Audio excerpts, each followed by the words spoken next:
Mugabe was both SADC and AU Chair, but he never acted like a maniac. Achipiri mushe muri Zimbabwe vakomana voti aiwa Mugabe akanga atori chair weSADC pamwechete neAU but zviri kuitika munyika yeZimbabwe haana kumbobvira acta maactiri iwowo. Musati mina mashoko abuda togwa panapa nevakomana veMunianda Radio aiwa ndoti bva subscribe like turn on the bell icon. Tipinda vanyora vachiti I'm still struggling to wrap my head around this madness. What is it about hosting a SADC head of state and government meeting in Zimbabwe that can drive the host leader to go off the rails?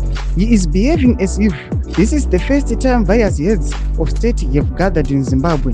In fact, with all the illogical, incomprehensible, and quite frankly ridiculous euphoria surrounding the country assuming the SADC chairmanship, one would think this was also the first time Zimbabwe had held this position. For those who may not be aware or may have forgotten, the country has not only hosted a couple of SADC heads of state and government summits, but has subsequently chaired the body.